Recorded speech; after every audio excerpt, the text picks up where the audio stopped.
날씨가 좋고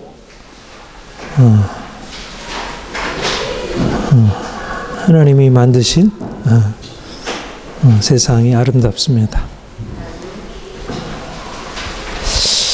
우리 지난주 한번 여러분들의 설교를 잘 기억하고 있는지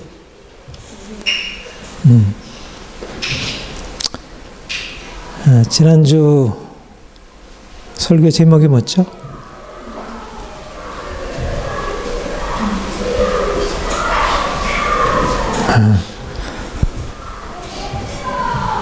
기억 못하세요? 영을 따른 자기 이해.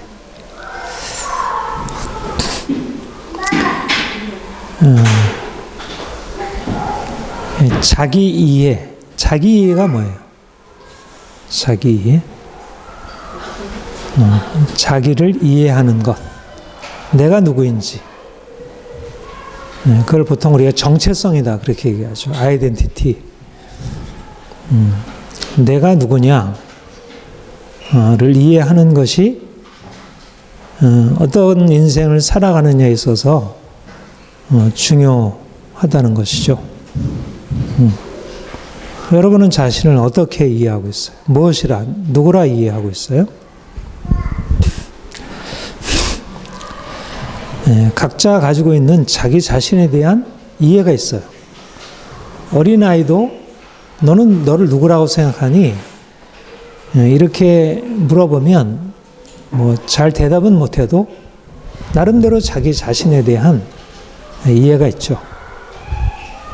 또 가난하든 배우지 못했든 누구든 간에 자기 자신이 누구인지에 대한 이해를 가지고 그리고 사는 모습이 다 달라 보여도 그 안에는 뭐가 이렇게 중심에 들어있느냐면 내가 나를 누구로 이해하는가 하는 그 자기 이해가 그 중심에 들어있어요. 그러니까 인생이 바뀌어진다는 얘기는 자기 자신에 대한 이해가 바뀌어진다는 것이기도 해요. 물론 자기 자신에 대한 이해를 그대로 가지고 있으면서 바뀌어질 수도 있죠. 대부분 사실은 자기 이해가 바뀌지 않은 상태에서 그것에 바탕을 두고 바뀌어지게 되는 게 대부분이고, 그런데 이제 근본적인 어떤 변화가 일어난다.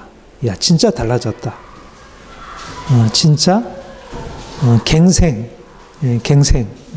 진짜 달라졌다. 그럴 때는 그 안에 자기 이해가 변화되는 것이라 할 수 있습니다.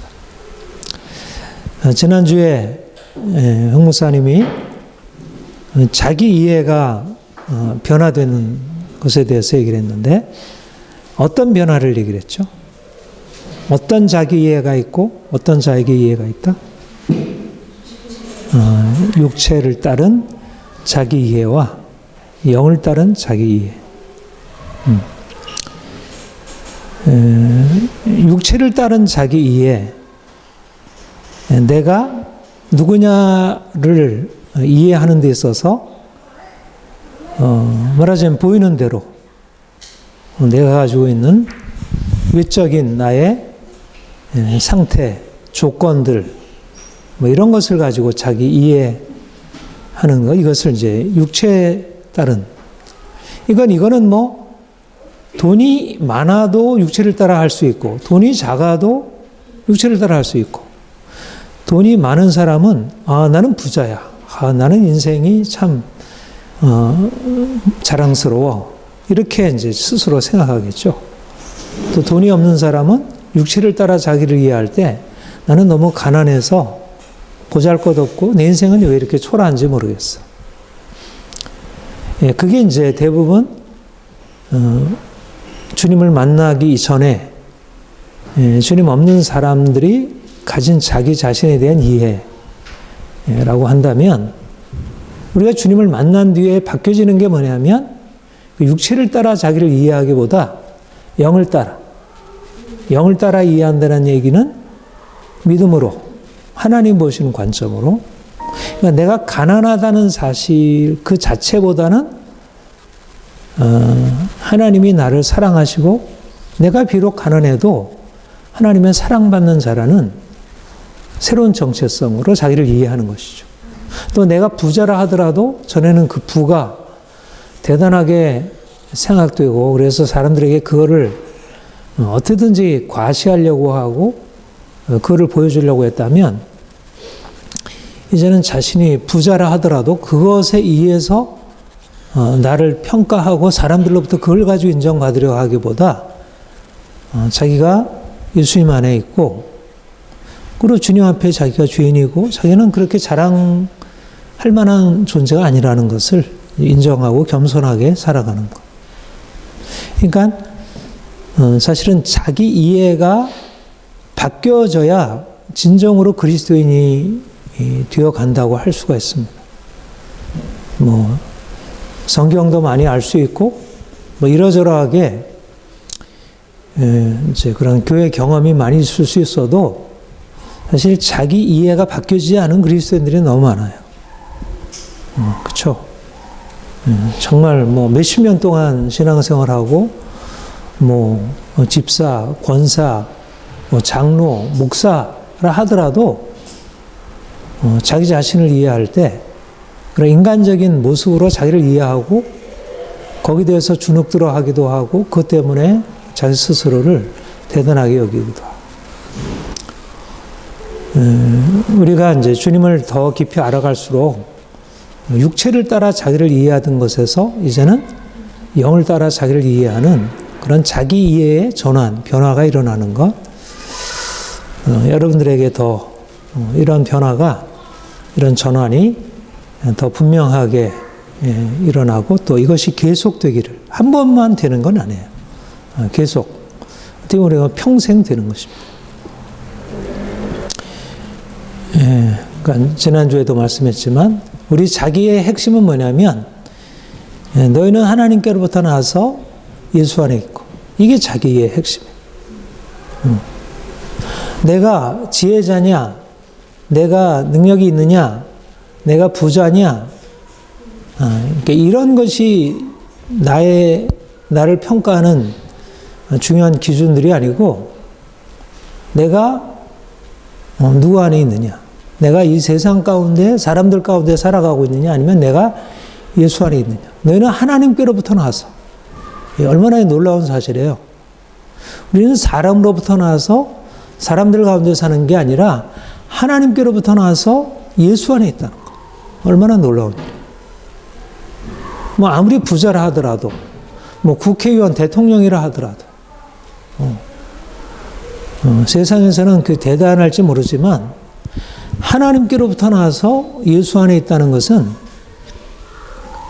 정말 너무나 귀한 새로운 정체성이고 우리가 자신을 그렇게 이해할 때 인생이 이제는 이전에 살던 내가 사람으로서 내가 사람들과 비교해서 내가 이러저러한 것을 가지기도 하고 가지지 못한 존재로서 자기를 이해하기보다 하나님께로부터 나와서 나는 예수 안에 있다. 내가 예수 안에 있고 예수님이 내 안에 계시고 내가 비록 인생이 이러저러 하더라도 나는 예수 안에 있기 때문에 내 인생은 이제 새로워진 것이야. 나는 새로운 피조물이고 내 인생은 새로워질 것이야. 이런 자기 이해가 선명하게 있어야 돼. 그러니까 예수를 믿는데 왜 삶이 변화되지 않을까? 기도를 안 해서 성경을 안 보기 때문에 뭐 예배에 빠져서 물론 이제 그러저러한 것들이 다 이유가 되긴 하겠죠. 원인이. 그러나 보다 더 근본적으로 들어가서 보면 자기 이해가 잘 안 바뀌어 있는 것입니다. 여전히 옛날의 관점으로 다른 사람이 나를 바라보는 관점으로 자기를 바라보기 때문에 늘 이제 그런 자기 자신을 만들어 가려고 애쓰기 때문에 그래요. 사실은 예수님을 지금 바로 믿고 나서 일주일밖에 안 됐어도 사실 자기 이해가 확 바뀔 수도 있어요. 그러니까 오래 믿었다고 해서 그 사람이 대단한 거 아니에요.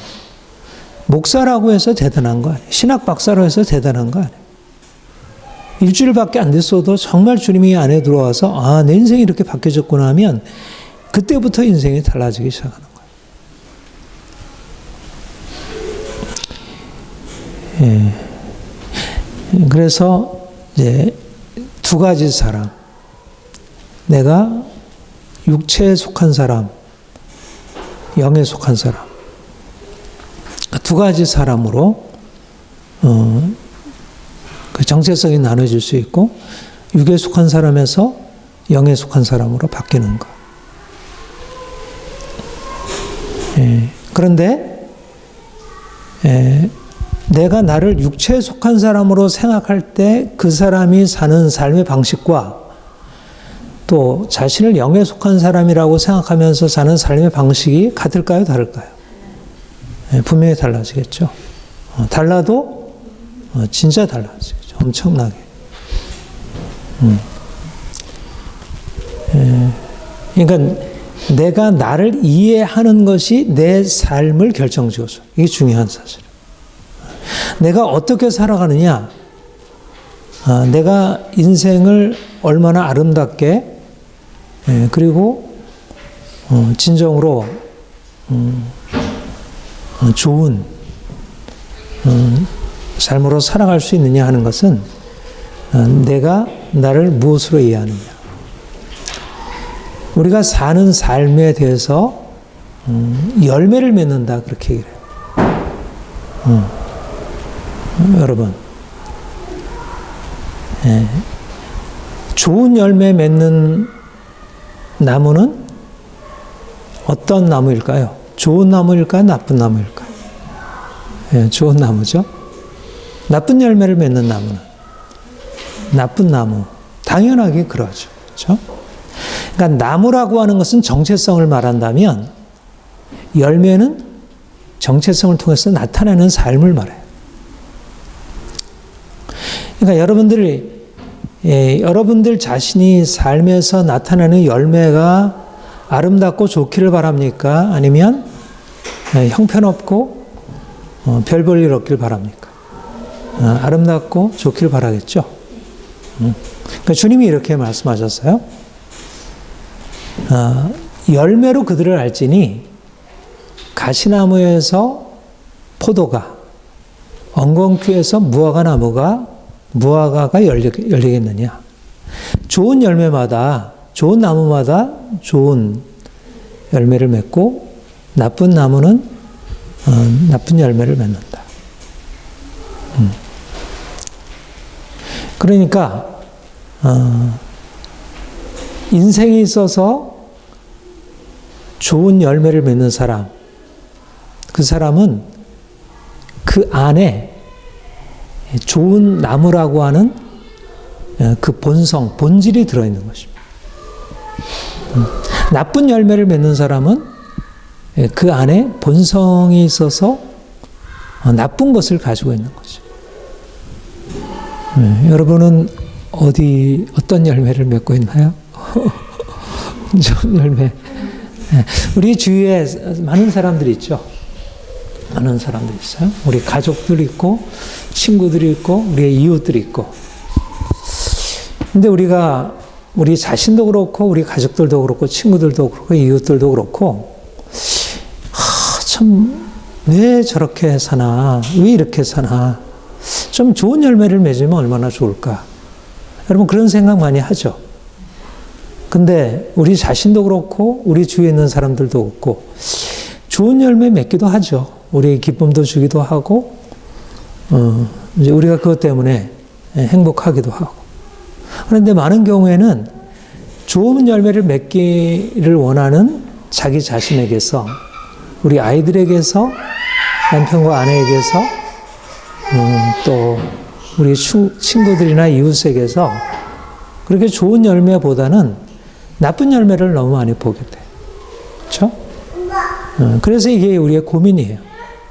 사실 우리는 우리 자신으로부터 좋은 열매를 많이 맺어서 이걸 가지고 사람들에게 기쁨을 주기를 원하고, 또 주위에 있는 사람들에게서 그런 좋은 열매를 많이 보고 그것을 나도 함께 따먹고 함께 이렇게 즐거워했으면 좋겠는데, 우리 자신도 좋은 열매를 제대로 맺어서 사람들의 기쁨이 되지 못하고 또 다른 사람에게도 그 좋은 열매를 내가 경험하고 내 안에 기쁨을 누리지 못하고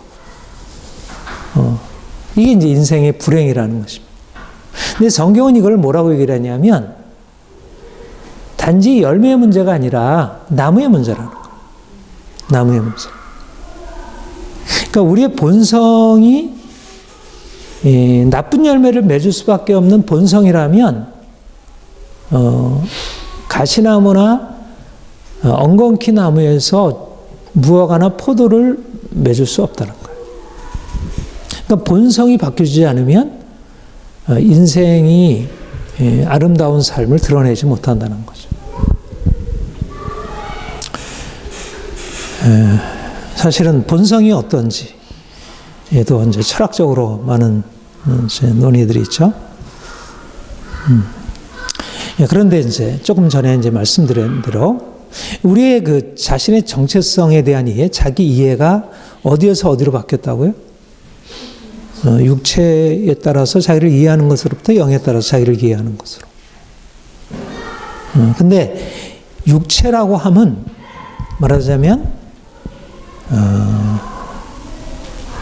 이제 나쁜 나무에 해당되는 것입니다. 육체. 그리고 영이라 하면 좋은 나무에 해당된다. 말하자면 우리가 주님을 믿어서 우리 인생에 일어난 변화가 무엇이냐면 우리가 원래는 나쁜 열매를 맺는 그런 나쁜 나무였는데 이제 주님이 우리 인생 안에 들어오셔서 우리 인생을 바꿔 놓으신 것입니다. 좋은 열매를 맺을 수 있는 좋은 나무로 바꿔 놓으신 거예요. 그러니까 전에는 가시, 엉겅퀴 뭐 이런 것밖에 제대로 낼 수 없었던 우리 인생이 이제 좋은 나무이신 주님이 우리에게 들어오시고 우리가 그분과 이렇게 하나 되어서 우리 인생이 좋은 열매를 맺을 수 있는 것으로 바뀌어지게 되었습니다. 이게 놀라운 변화죠. 네. 여러분, 이 열매가 바뀌어지기를 원한다면 나무가 바뀌어져야 돼. 근데 우리 자신은 나무를 바꿀 수가 없어요. 우리의 정체성을 바꿀 수 없어요. 말하자면 우리가 육체, 뭐 다 같은 말이에요. 육체, 육신 다 같은 말이에요. 원래 우리의 태색, 우리의 출발점은 여기서부터 시작이 된 거예요. 원래는 육 자체는 나쁜 것은 아니었어요. 근데 왜 나쁜 열매를 맺게 되었나요? 아담으로 인해서 우리의 마음 안에 죄가 심겨지게 된 것입니다. 그래서 육체 그 자체는 나쁜 건 아니에요. 그렇지만 우리는 이미 그냥 순수한 육체가 아닌 이미 오염된 육체, 아담의 범죄한 육체를 가지고 태어난 것입니다. 그러니까 나쁜 열매를 맺을 수밖에 없죠. 나쁜 열매를 성경 뭐라고 해? 죄라 그렇게 얘기를 해요. 그러니까 사람들이 자신의 육체를 가지고서 인생을 보다 깨끗하게, 선하게, 아름답게 살기를 원하죠. 뭐 그런 마음이 없는 사람은 없어요. 말하자면 이번에 화성 연쇄살인 사건 그 범인조차도 내가 그 사람을 만나보지는 않았지만 사실 자세히 들어가서 그와 얘기해 보면 그 안에도 인생을 내가 이렇게 살아서는 안 되는데 하는 그런 보통 우리가 양심이라고 하는 것들이 있을 거예요. 그렇죠? 그러니까 자기가 자백도 하기도 하고 그러시죠. 그런데 이제 인생이 그런 마음은 있지만 그게 바뀔 수 없는 말하자면 본성 자체 안에 이미 그러니까 성경은 성선설이기도 하고 성악설이기도 해요. 본성을 하나님께서 선하게 지으셨다는 면에서는 성선설이고 이미 우리 안에 악이 들어와서 인간이 그 악을 쉽게 버릴 수 없다는 면에서는 성악설이에요. 그러니까 성경의 진리는 양편에 다 걸쳐 있어요. 근데 아무튼 바꿀 수 없다는 거예요. 그런데 말하자면 열매가 죄, 악, 이게 열매. 그런데 이제 주님이 우리의 인생 안에 들어오셔서 새로운 창조를 하신 것이죠. 영으로. 원래 우리가 육체였는데 이제 영으로 새로운 창조를 하신 것입니다. 그러니까 영이라 함은 부활하신 예수 그리스도, 그분이 영이시고 부활하신 그분과 연합된 사람들을 영이라고 해. 그러니까 우리는 여러분들 지난주, 지지난주 여러분들에게 말씀드렸듯이 부활하신 주님과 연합함으로 인해서 우리는 원래 육체로 태어난 사람들인데 신령한 자, 영에 속한 사람으로 바뀌어진 것입니다. 이걸 구원이라고 하고 이거를 새로운 피조물이라 얘기하는 것입니다. 그러니까 믿는 사람들은 출발은 여기였는데 새로운 출발이 주어진 거예요. 새로운 피조물. 새로운 피조물이라 누구든지 그리스도 안에 있으면 새로운 피조물이라. 전에는 내가 선을 행하기를 원하지만 악을 행하고 내가 죄를 벗어버리기를 원하지만 여전히 죄를 짓는 그런 육체였다면 이제는 부활하신 주님이 우리 인생 안에 들어오셔서 우리가 이제 선을 행하는, 의를 행하는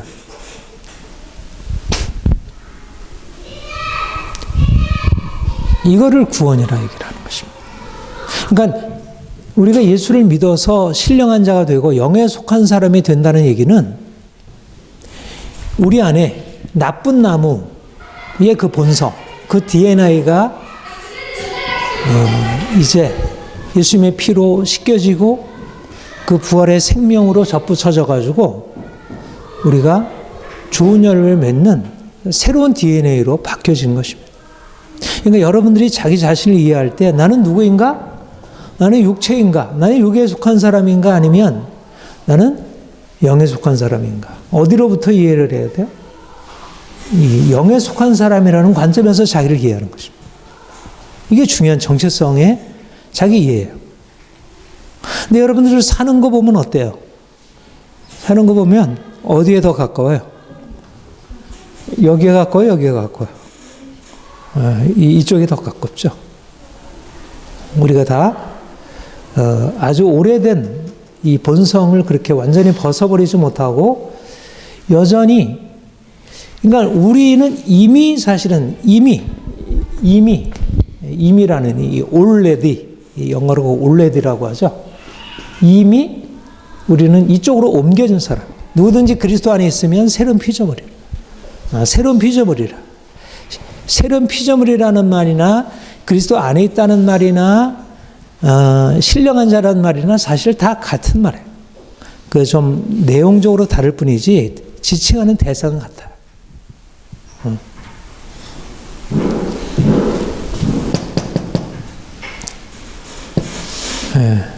이게 하나님이 우리 안에 하신 일이고 우리가 이 사실을 가지고 그러니까 자신에게 드러나 보여지는 그런 나쁜 나무로서의 자기의 모습, 육체로서의 자기의 모습을 나는 못된 존재야. 나는 아무래도 안 바뀌어. 물론 나는 좀 바뀌지 않죠. 내가 어떻게 나를 바꿀 수 있겠어. 여전히 화도 잘 내고 싸우고 자기 욕심으로 차 있고 이게 원래 인간이죠. 정도의 차이뿐이지. 그런데 이제 우리 기독교 신앙의 가장 큰 핵심은 은혜라는 거죠. 은혜. 그러니까 내가 할 수 없는 일을 주님이 우리에게 행하셨고 우리는 새로운 정체성으로 이미 옮겨진 거예요. 내가 옮겨지려고 막 발버둥 치고 애쓰는 게 아니고 다른 종교나 다른 철학이나 이런 것들은 내가 옮겨지려고 막 이제 수고하고 애쓰는데 뭐 그렇게 해서도 변화가 일어날 수 있지만 사실 근본적인 변화가 안 일어나는데 우리 이제 십자가의 은혜, 기독교 진리의 핵심은 뭐냐면 주님이 우리를 위해서 이렇게 행하신 것입니다. 이제 그런 바탕 위에서 오늘 본문을 한번 보시면 본문 3장 1절하고 3절을 한번 같이 읽어봅시다. 시작. 형제들아 내가 신령한 자들을 대함과 같이 너에게 말할 수 없어서 육신에 속한 자 곧 그리스도 안에서 어린아이들을 대한 것 같이 하노라. 3절 너희는 아직 육신에 속한 자로다. 너희 가운데 시기와 분쟁이 있으니 오직 육신에 속하여 사람을 따라 행하며 하니라. 여기에 반복되는 말이 있죠.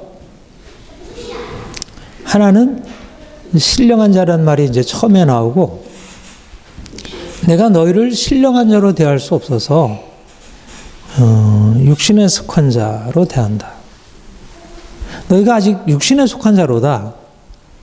너희 가운데 시기와 분쟁이 있으니 어찌 육신에 속한다는 말이 몇 번 나와요? 3번 나오죠? 3번 나와요? 예, 그러니까 사실 고린도 교회는 사도 바울이 볼 때 신령한 자인가요? 육신에 속한 자인가요? 육신에 속한 자이죠. 여기 본문에서 얘기하는 걸로 물어보자면 신령한 자처럼 대할 수 없다는 거예요. 너는 육신에 속한 자다. 그런데 여기 이제 원문에는 이게 어떻게 나와 있냐면 사르크스, 사르크스, 사르크스 이렇게 나와 있어요. 사르크스, 사르키노스, 사르키코스 이렇게 너희가 육신에 속한 자로다 할 때 사르키노스, 너희가 육신에 속하여 사르키코스, 너희가 육신에 속한 자가 아니겠느냐. 사르키코스. 신령한 자는 지난번에 됐던 푸뉴마토스, 푸뉴마토스. 이게 이제 육체와 영이에요. 영? 육체와 영. 푸뉴마.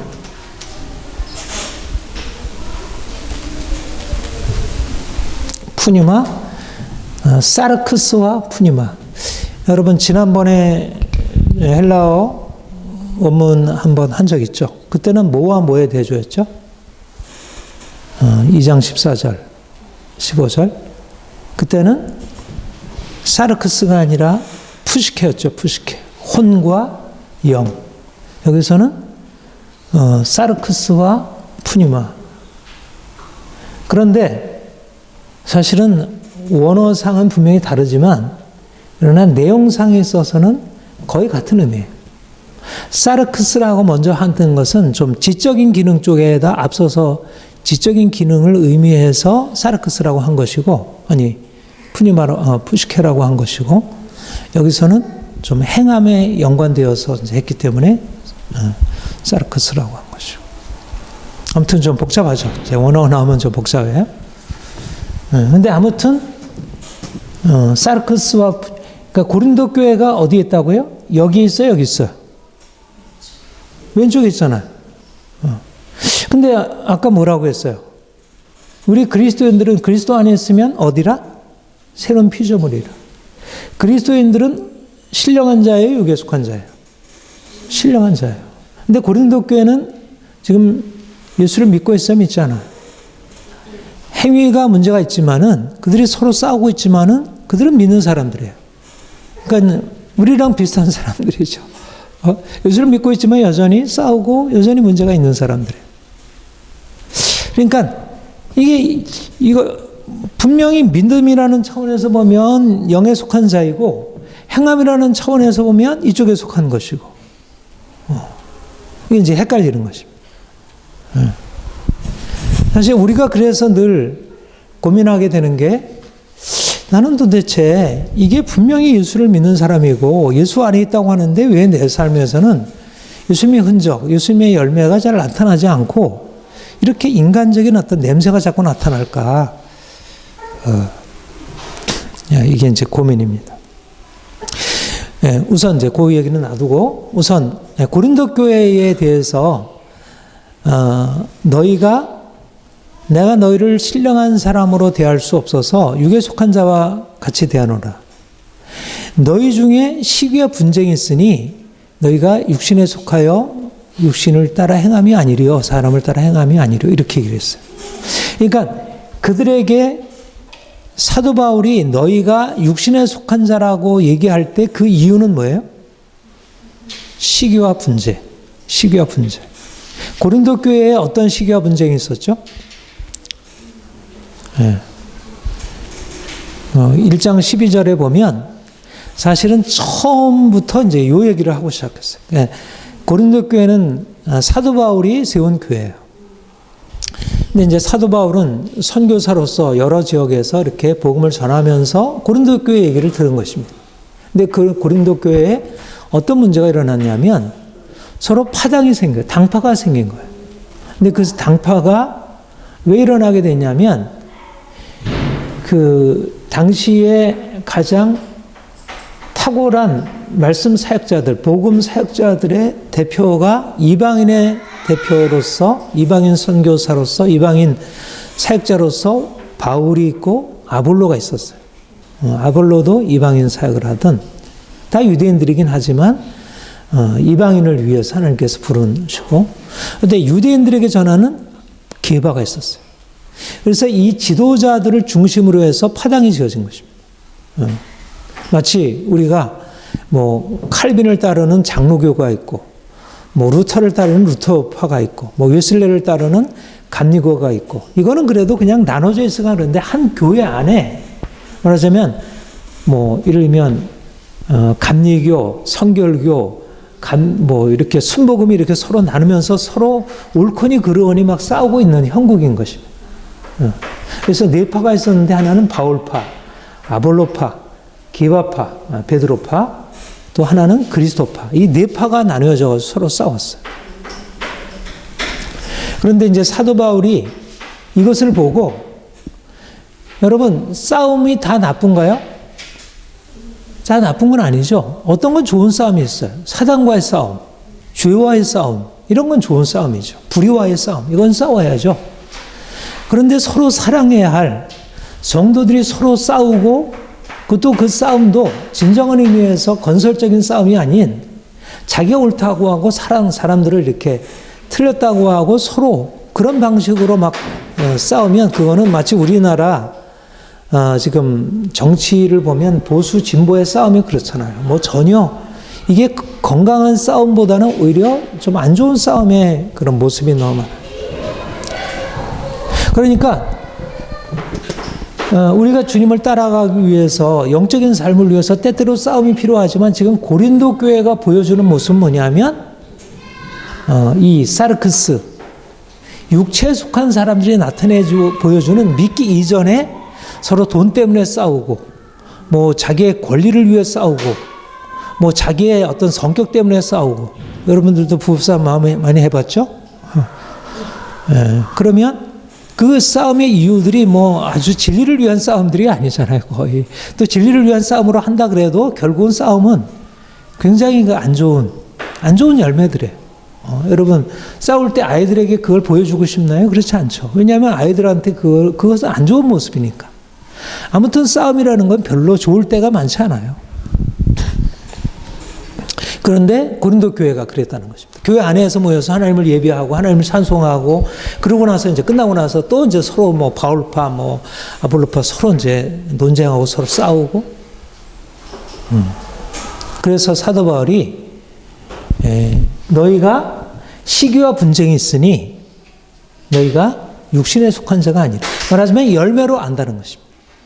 시기와 분쟁이라는 열매를 통해서 그들이 어떤 존재인지를 알게 된다는 거죠. 육신에 속한 자로다. 여러분, 이제 주보에 나와 있는 그 갈라디아서 5장 19절 20절 한번 같이 읽어보죠. 찾으셨나요? 갈라디아 5장 19절 20절. 그거 주보에 나와 있는 거 한번 같이 읽어보시죠. 시작.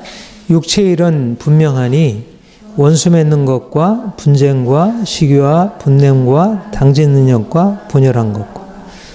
여기 보면 육체의 열매, 육체의 일을 어떻게 얘기를 하고 있냐면 원수 맺는 것, 분쟁, 시기, 분냄, 당짓는 것, 분열.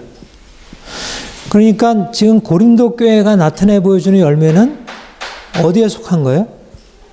육체에 속한 것이라는 것입니다. 그 다음에 우리가 잘 아는 5장 22절, 23절. 우리 같이 읽어볼까요? 시작. 오직 성령의 열매는 사랑과 희락과 화평과 오래 참음과 자비와 양성과 충성과 온유와 절제니. 네. 그러니까 이 열매들이 있는데 이걸 자세하게 조금 더 구체적으로 예를 들면 사르크스, 육체가 나타내는 열매는 시기, 분쟁, 당짓는 것, 분열, 이런 게 육체의 열매라는 거예요. 그 다음에 영의 열매는 뭐예요? 사랑과 희락과 평화. 사랑과 기쁨과 평화. 이렇게 대조가 된다는 것입니다. 육체로 사는, 육체로서 자기를 이해하고 살아가는 사람들의 삶의 모습은 시기, 분쟁, 다툼, 당짓는 것, 분열. 오늘날 우리가 정치에서 보는 것, 또 서로 싸우는 많은 가정에서 보는 것, 이런 모습이고, 그런데 예수를 만나서 성령의 열매라는 말이 영의 열매라는 말도 돼요. 영. 우리가 주님 만나서 새 사람으로 나타내주는 열매는 뭐냐면 사랑과 기쁨, 평화, 온유, 선함. 네. 여러분, 이쪽 열매가 많아요? 이쪽 열매가 많아요? 네, 잘 판단해 보세요. 이거는 열매로 알리라. 내가 나쁜 나무인지 좋은 나무인지, 내가 영인지 육인지는 이런 삶의 모습을 통해서 드러나게 된다는 거죠. 그런데 고린도 교회는 말하자면 그들이 예수님을 만나서 이제 예수 안에 있는데 너희는 하나님께로부터 나와서 그리스도 예수 안에 있고, 이게 그들의 정체성이잖아요. 그러면 그리스도 예수 안에 있다면 어때야 돼요? 예수님이 서로 싸우고 시기하고 분쟁하고 이러셨나요? 예수님은 사랑과 기쁨과 평화, 온유, 충성, 절제, 이런 삶을 나타내는. 그럼 예수 안에 있는 우리도 이런 삶을 나타내는 게 당연한 거죠. 그런데 고린도 교회는 그들의 정체성은 영 안에 있고 성령 안에 있고 예수 안에 있고 그들은 영에 속한 자인데 그들이 나타내는 삶의 모습은 시기, 분쟁, 다툼, 분열, 당짓는 것. 그래서 육체에 속한 삶을 나타내고 있다는 거죠. 네. 여러분, 이것이 고린도 교회의 문제였고, 그런데 이게 왜 이렇게 되었을까? 왜 고린도 교회가 그들은 좋은 열매 맺는 좋은 나무로 이제 바뀌어졌는데 왜 그렇게 되었을까? 핵심적인 그 이유가 이 사르크스, 이 육체라는 말이 있다는 것입니다. 육체라는 것이 결국은 우리가 육체를 따라 산다는 것은 뭐냐면 보이는 것을 따라 사는 거죠. 내가 보이는 것에 따라서 행하게 되면 반드시 그 안에는 지나친 욕심이 나오게 되고 또 그것에 대해서 분쟁과 다툼이 생기는 것이죠. 여러분, 이게 중요한 핵심이에요. 그러니까 행위 자체를 바꾸려고 해서 아무리 이걸 없애려고 하더라도 내 안에 있는 이 본성, 육체라는 어떤 본성의 이런 그 나를 이끌어가는 그 방식이 깨지지 않으면 우리 인생이 바뀌어지기 어렵습니다. 그런데 대부분 모든 말하자면 서로 싸우고 다투고 시기하고 분쟁하는 사람들의 삶의 방식 안에는 육체라고 하는 삶의 방식, 육체를 따라 행하고 있는, 아까 처음에 여러분들이 말씀드린 대로 자기 이해, 자기 정체성이 바뀌지 않은 것입니다. 나는 누구인가? 나는 누구인가 할 때 내가 예수 안에 있다는 사실로부터 인생을 시작하는 게 아니라 나는 여전히 육체로. 그래서 좀 더 돈이 많이 필요하고 좀 더 내 권리가 중요하고 그리고 저 사람이 나를 인정해줘야 하고 하는 나의 감정, 나의 생각, 나의 욕망, 이것이 내 인생을 주도하는 거예요. 말하자면 내가 바울이 대단한 분이야. 아볼로가 대단한 분이야. 이렇게 할 때 굉장히 그가 사실 진리를 붙들고 있는 것 같지만 사실은 바울을 보는 관점이 어떤 관점이냐면 내 인간적인 관점으로. 바울은 지식도 많고 굉장히 논리적이고 바울은 굉장히 강하고 멋있어. 베드로는 확실하게 하나님의 이런 사람이고 이러이러해서 나는 베드로가 좋아. 아볼로 이런 식으로 이렇게 저렇게 사실 지도자를 따르고 있지만 사실 지도자를 통해서 주님을 따라야 되는데 주님을 따른 게 아니라 지도자가 가지고 있는 인간적인 모습을 보고 따라간 것입니다.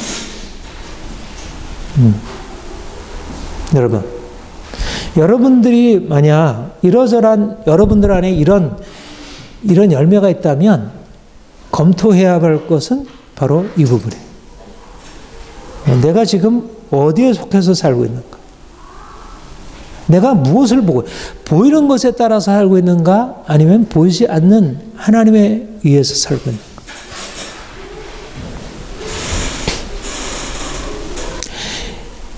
사실 요즘에 교회들도 엄청 많이 싸우잖아요. 엄청 많이 싸우고 교회가 갈라지고 사회는 말할 것도 없고요. 교회도 목사들도 장로들도.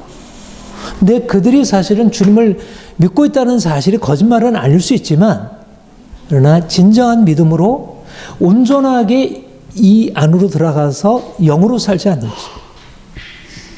여전히 육체로 사니까 육체의 열매가 맺기는 거죠. 여러분, 그래서 우리가 열매를 통해서 자기 자신을 어떤 존재, 내가 지금 어디에 근거해서 살고 있는지를 점검해 볼 필요가 있어요.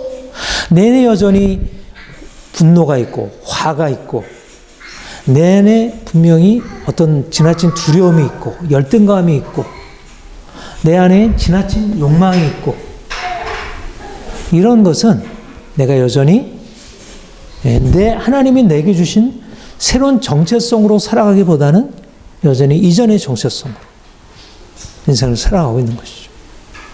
그러니까 내가 병들었구나. 그러니까 이거를 우리가 병들었다 얘기를 할 수가 있습니다. 우리가 주님을 믿고 있다면 우리 자신의 정체성 자체가 바뀐 건 아니에요. 여기서 너희가 육에 속한 자라고 얘기를 했다고 해서 그들은 신령한 자가 되었다 다시 육에 속한 자로 떨어진 건 아니에요.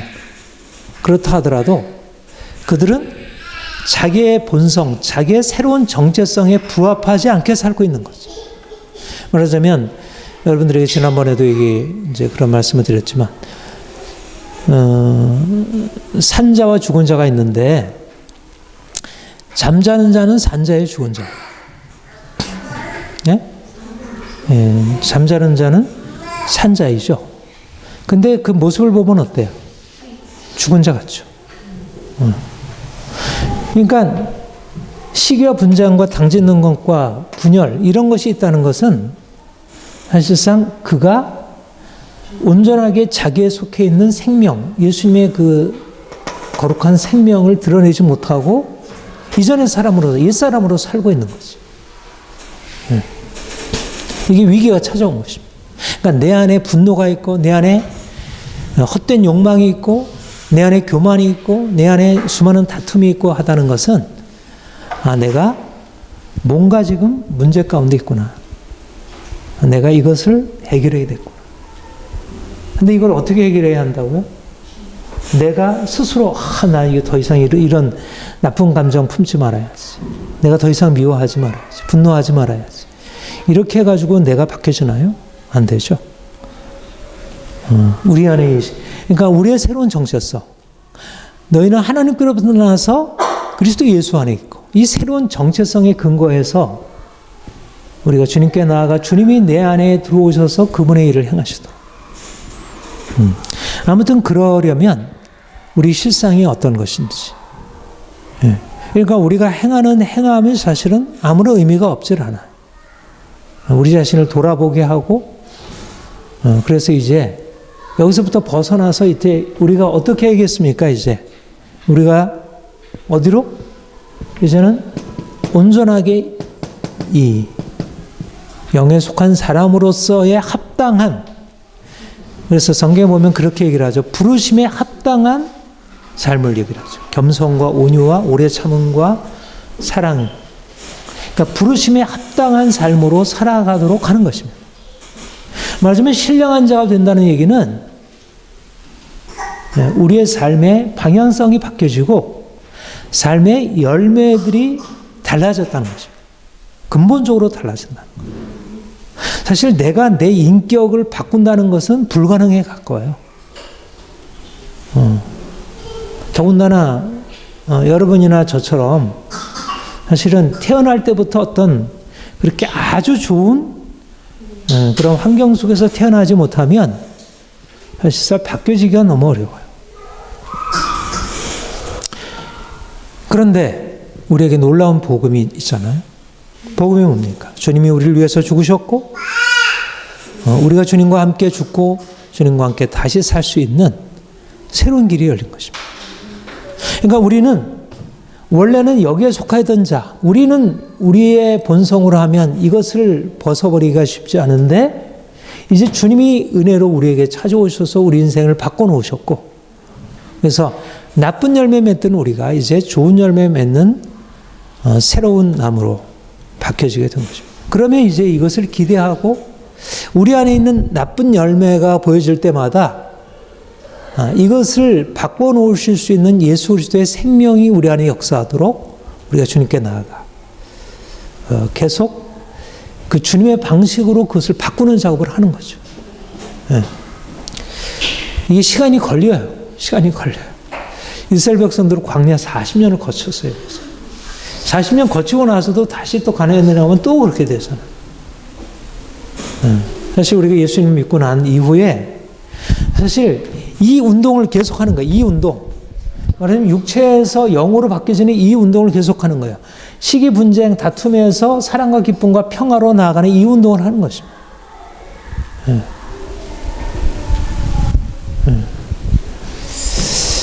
우리가 어떻게 하면 온전히 이렇게 할 수가 있을까요?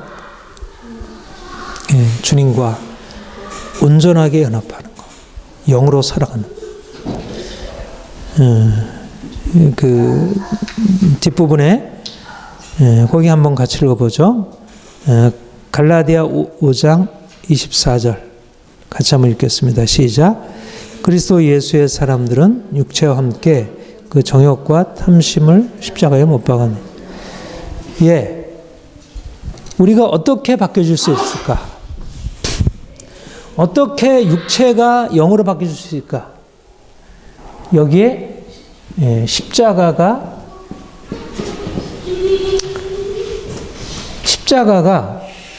우리의 육체 안에 있는 정과 욕심, 시기, 분쟁, 다툼의 근본적인 것을 그 뿌리를 끊는 것입니다.